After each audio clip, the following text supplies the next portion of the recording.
Hello everyone, and I'm back once more playing 007 First Light, and the first few clips here are mainly just me dicking around with the game and showing off some funny moments I had while I was playing this game.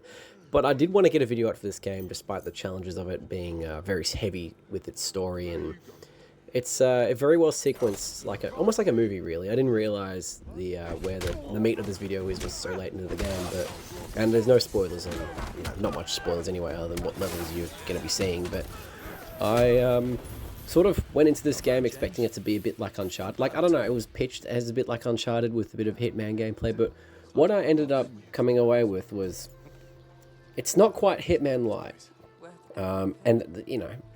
It's a bit more involved. Like there's bits like this where you have to sort of make your way around things yourself. I mean, it's made a lot more obvious and a bit more hand-holding than the Hitman games, but I don't know, I still found that there was a lot to enjoy and a lot of puzzles and a lot of like intriguing level design mixed in with some action. And the gunplay reminded me a lot of, and I don't see many people talking about this game online when comparing this game to this, but the gunplay, particularly the combat, reminded me a lot of the Quantum Break for whatever reason. Now, I know that's going back about 10 years now, but geez, it's really been 10 years since Quantum Break came out. But yeah, I just couldn't shake that kind of comparison. It's a very flattering comparison because I felt Quantum Break felt great to play, but it was just very interesting. It reminded me a lot of that, and this game's been a very satisfying game to play, like, to the point where, like, this is, spoilers, the 7th level of the game, but, like, the game flows in such a way that you don't really realize that you're, like, that far into the game. I thought this was, like, the halfway point. I don't know, it's really, like, spaced out and structured like a movie, and I mean that in a positive way. I mean, I'm not really a person who sits down and spends time watching movies. I would rather listen to music or play games. I feel like that's more, not necessarily productive use of my time, but something that I just more personally feel I would enjoy more likely enjoy anyway. But I just feel like this game was just excellent. I mean, it's a Bond origin story. There's probably a few of those at this point, really. And it did prompt me to get some of the old 007 movies. Like, well, I say old, I mean, it's, I guess, 20 years as old, isn't it? That's a bit scary, isn't it? 2006, but very, very vivid memories of that year. But alas, I wanted to go through those and eventually watch them maybe with friends at some point, because I feel like that'd be a really cool thing to go back and enjoy. This game prompted me to do that, and IO Interactive are, going from strength to strength in this game. This game is genuinely a lot of fun, and I can't really recommend it enough, really. I'm really curious to see how the Switch 2 version of this game turns out, because I would love to just see how that runs. Like, from what I understand, the settings for this on my Xbox Series X, I should state for the record that I am playing this on Xbox Series X in performance mode, because playing at 30 FPS just doesn't make sense to me. I think a lot of it was medium, some scattered settings on high and then some on low, so I feel like the Switch will be obviously running at 30, and then everything will probably be turned down low with some custom things that are below low, maybe.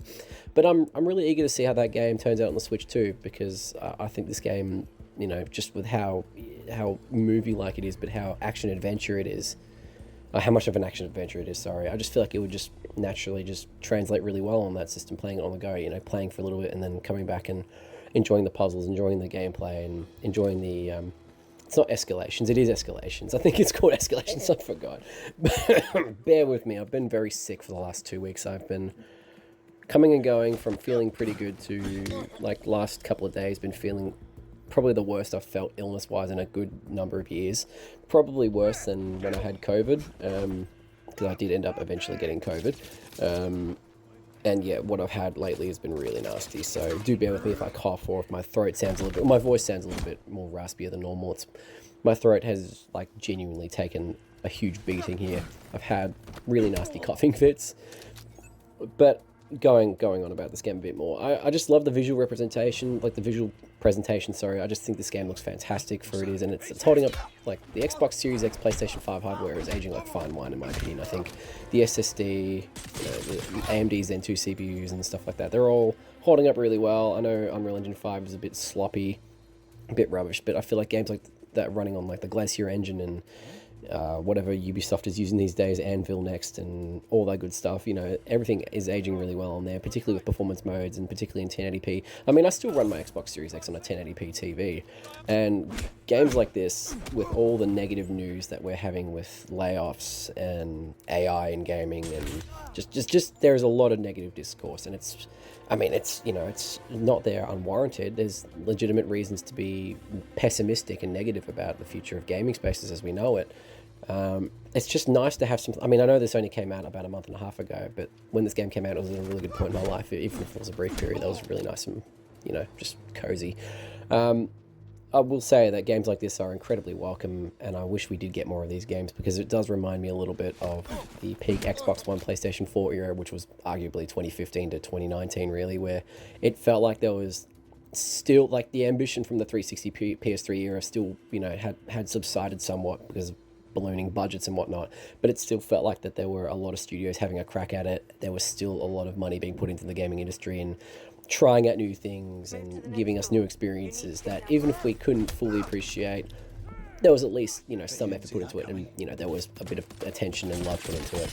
And this game reminded me a little bit of that. Not to say that this game's like a janky game or anything like that. I mean, there are some bugs and glitches and whatnot, but it's the Hitman engine. You know, the game's a slapstick comedy disguised as an assassination simulator anyway.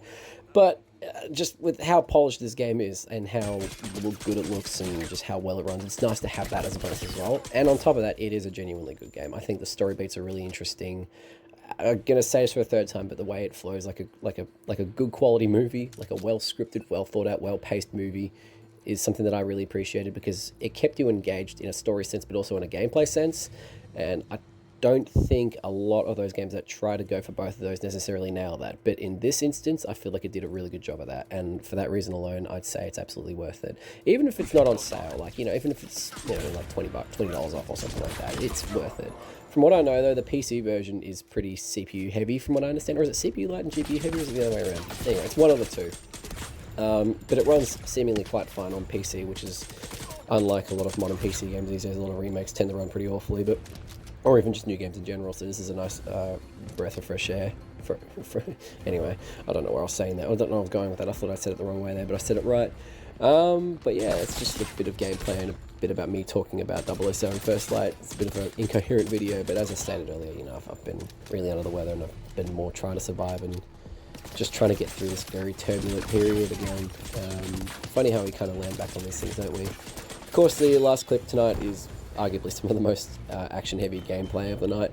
I did find there was a little bit of jank with swapping cover and all that, and I mean, I just love that you can just throw your guns and shit at people and just get involved in a good old biff.